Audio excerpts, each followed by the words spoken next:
Good evening, ladies and gentlemen, and welcome to the Panther Den. I want to introduce myself. My name is Dawn Keenest. I'm the athletic director here at Pedro Vista High School.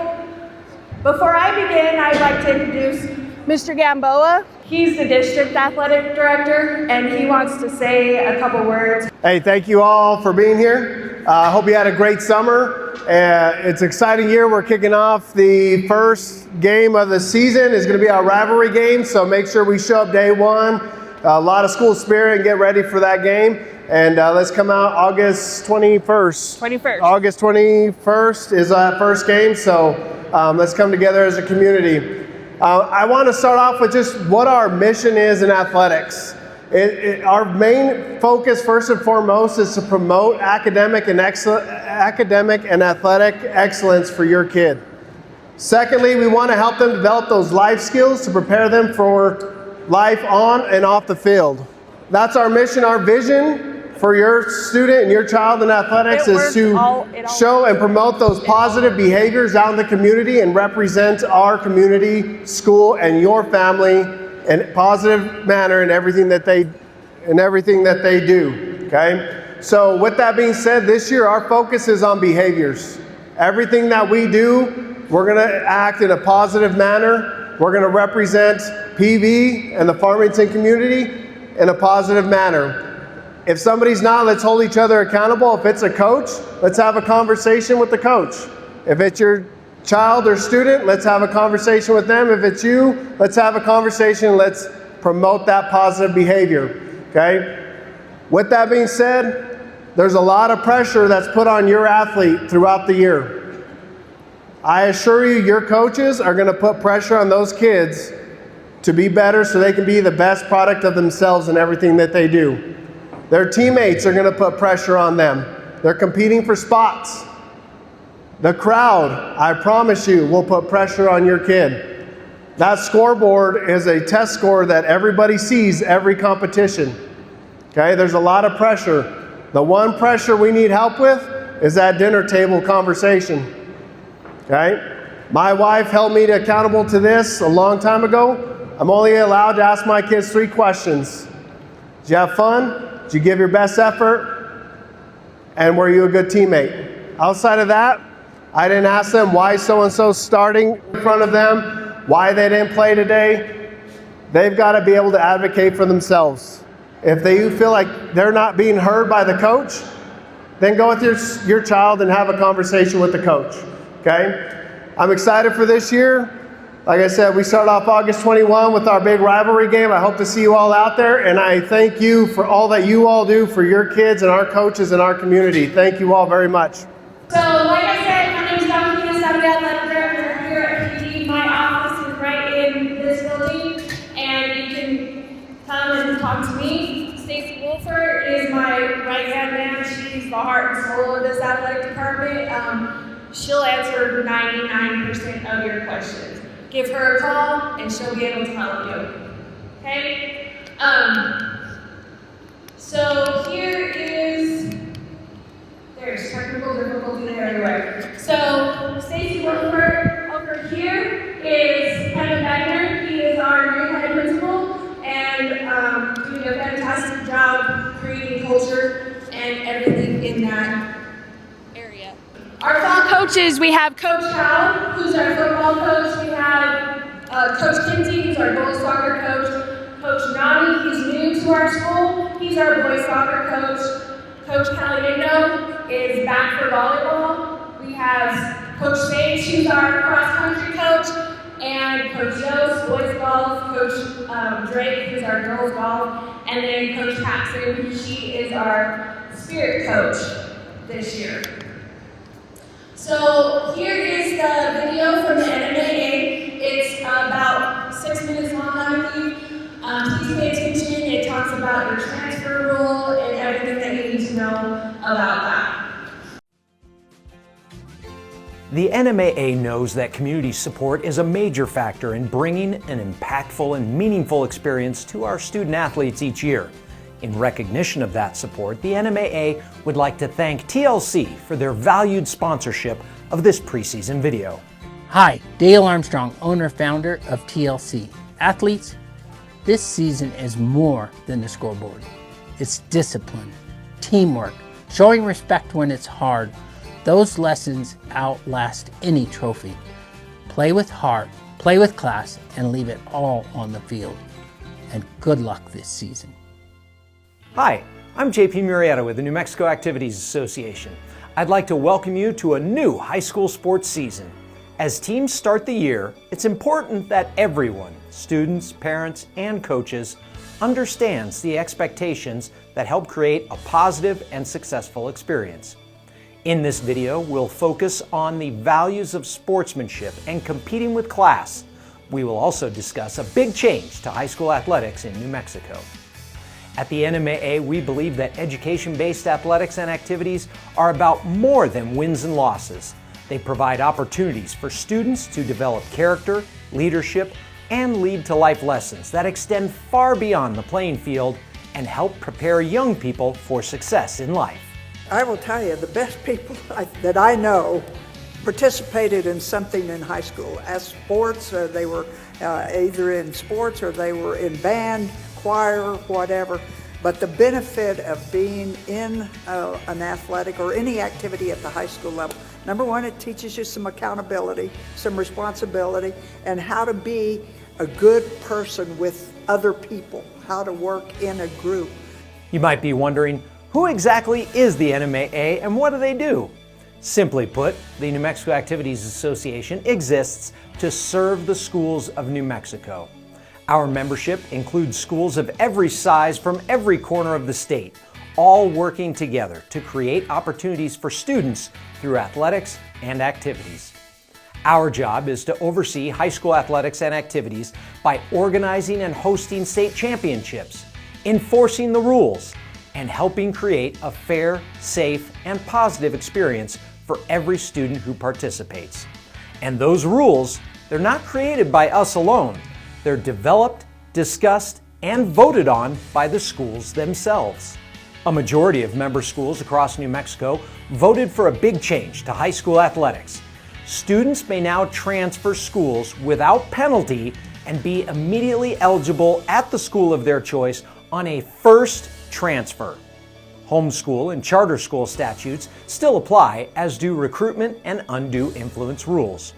Here is NMAA Executive Director Dusty Young to explain this bylaw change. The biggest thing that was voted upon essentially is a first-time free transfer for high school students around the state of New Mexico. And what that means, say a student open enrolls at school A and things aren't working out there for whatever reason, and they decide they're going to transfer to school B, that first-time transfer, they're going to gain immediate varsity eligibility.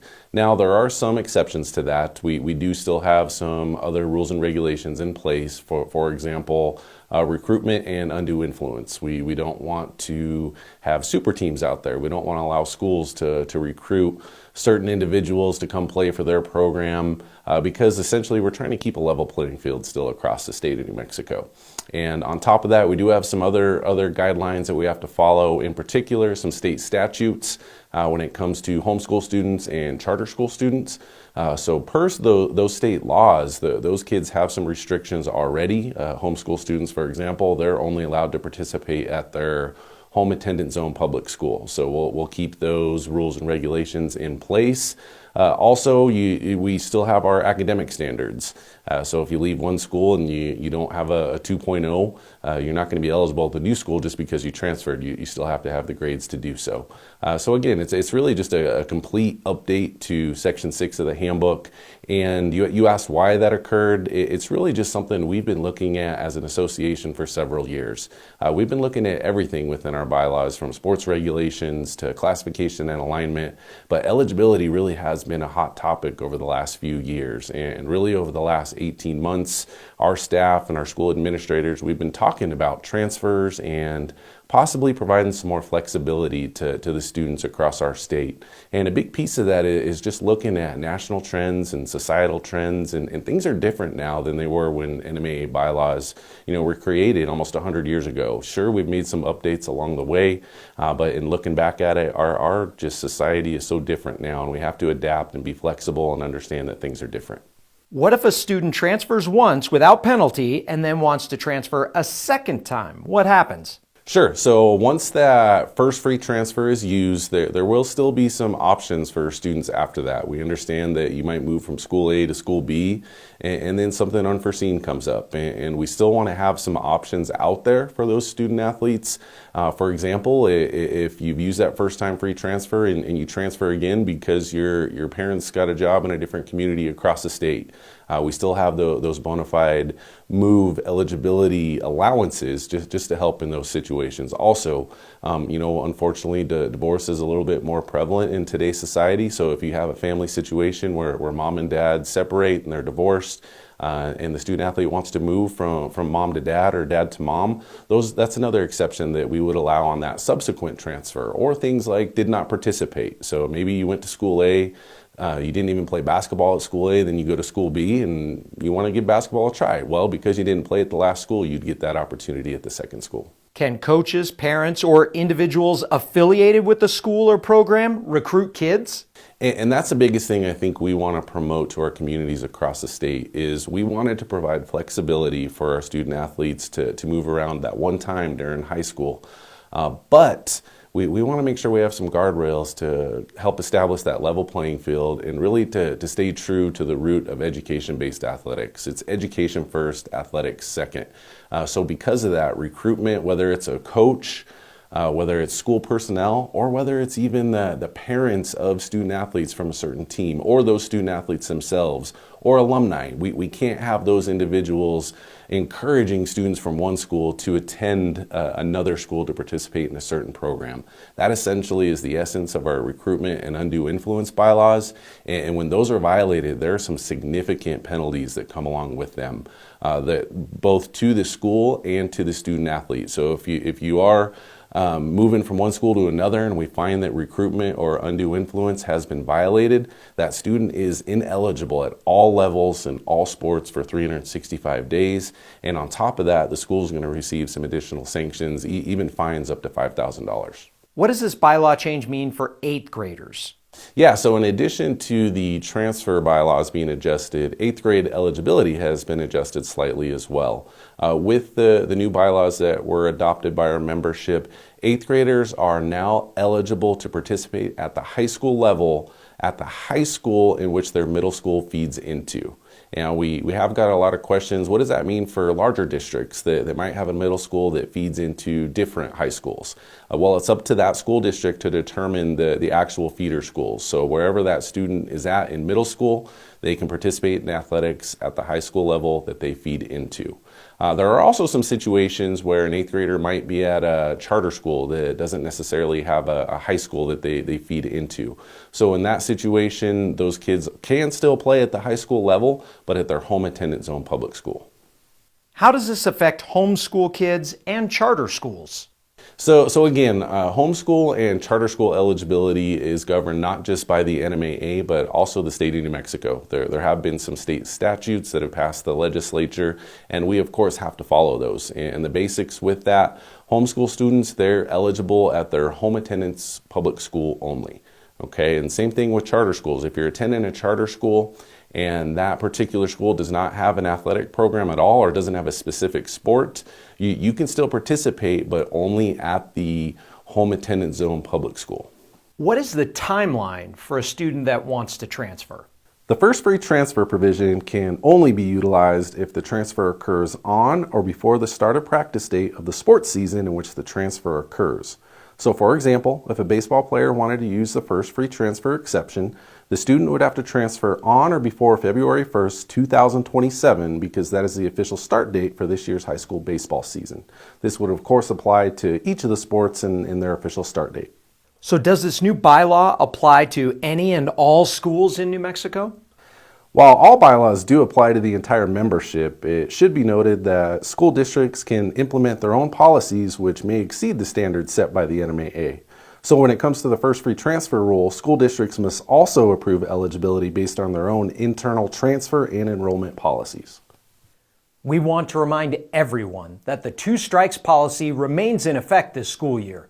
A school or program or fan base can receive a strike for egregious unsportsmanlike conduct. Receiving 2 strikes could eliminate fan attendance altogether or end the season entirely. At the NMAA, our goal is for athletes, coaches, parents, and fans to compete and participate with class. And remember the importance of respect, integrity, and responsibility. Student athletes, there will be moments this season when a call doesn't go your way, when emotions run high, or when frustration starts to build. How you respond in those moments matters. Parents and coaches, your student athlete looks to you as a role model. They learn from your actions, your attitude, and the way you treat others. Show them what respect looks like. Show them how to handle adversity with composure. And show them how to support a team with passion while still respecting the game, the officials, and the people around them. So one of the things we say is be you, align with us. And what we mean by that, align with us in how you respect players, how you respect officials, how you respect just the way things go throughout the game, the opposing team's fans. Parents need to understand that, you know, if you're gonna be an example for your child, they need to have that balance. They need to know that, you know, winning is great, losing is part of the process, and it's not going to end your life. It's not going to end your career. It's going to be what builds your character. There's another saying we have, you know, life's 10% of what happens to you and 90% how you react to it. And we try to teach the kids, look, we want to react to it in a professional way and in a way where you can move on to the next play and not just hold on to the last play. And I think that's the biggest problem in sports, high school sports, and just sports in general. People have a hard time of moving on and going to the next play, as we like to say as coaches. It's important to remember why athletics and activities matter. They teach self-discipline, self-confidence, and the ability to stay composed during challenging and competitive situations. These experiences help prepare students not just for their next game or performance, but for life. To all of our student athletes watching, challenge yourself this season to be the teammate who encourages others, who leads by example, and who makes those around you better. Take pride in representing your school, your team, and your community. Of course, winning is exciting. It's something every team works toward.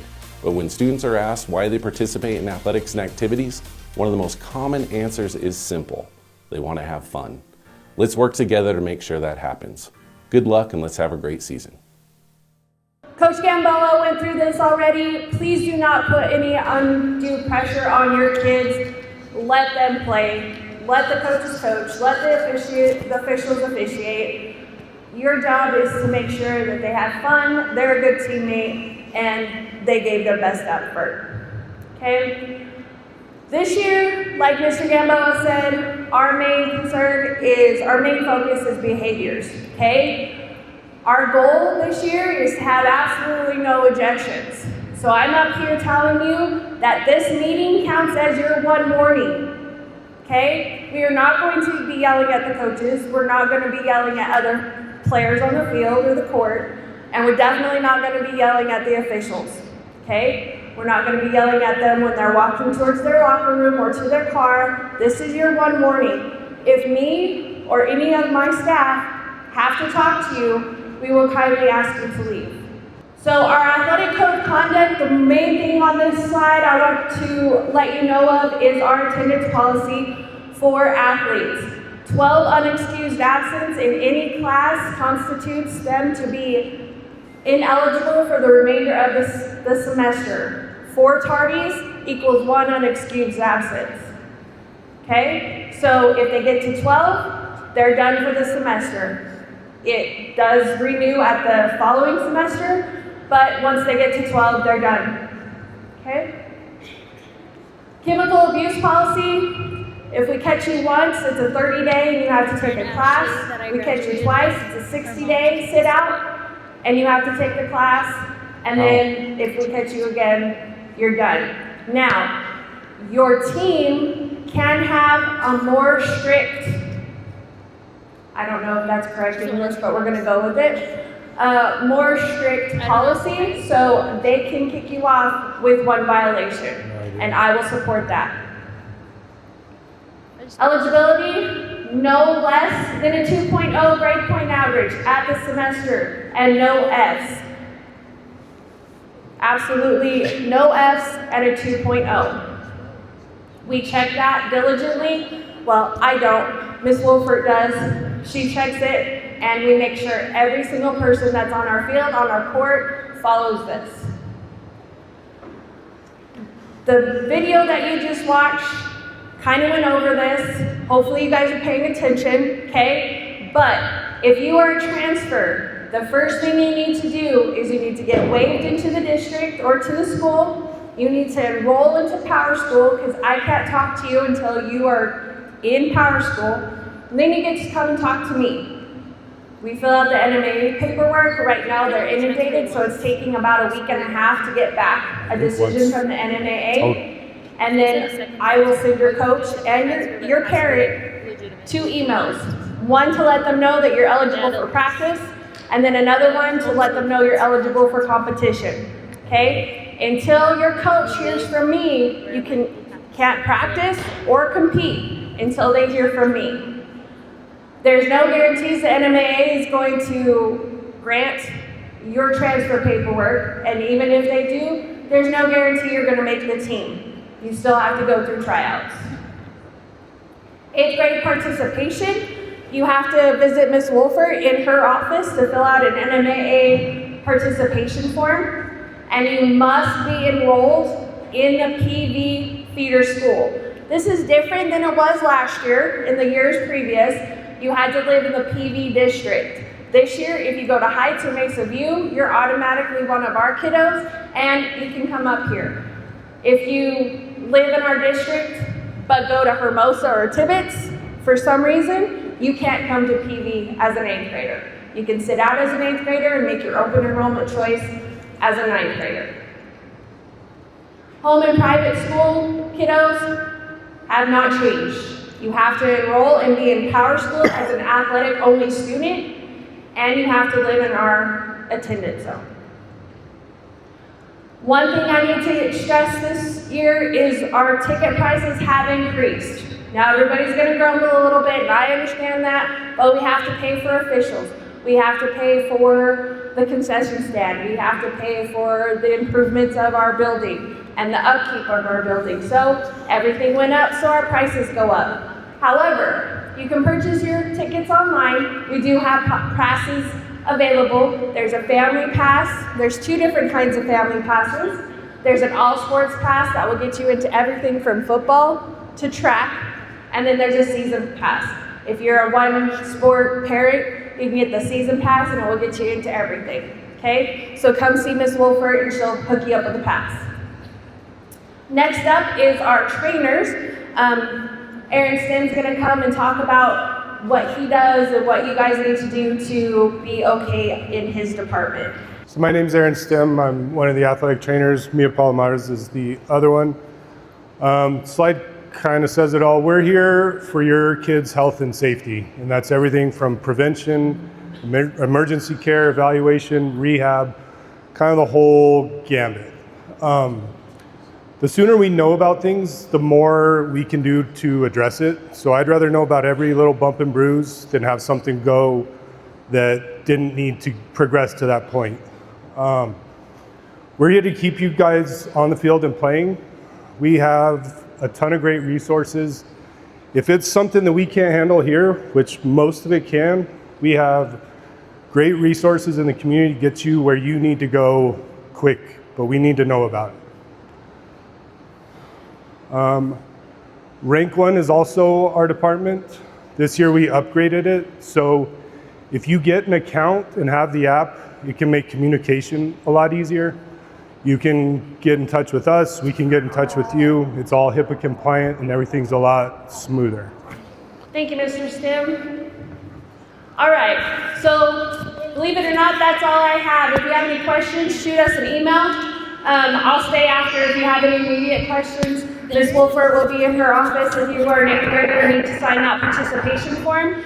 And I just want to leave you with, we are 1 PV. That is our motto this year, and we're going to follow it to a T, okay? And here's what you all been waiting for, the QR code. It's gonna lag for everybody getting on, but you have to do this to be able to play. It comes to my computer, I make a spreadsheet, I hand it to your coaches, and if your name's not on it, you don't get to play until this is done. So take some time and get this done. Thank you for coming, and have a great season, guys. I'm excited.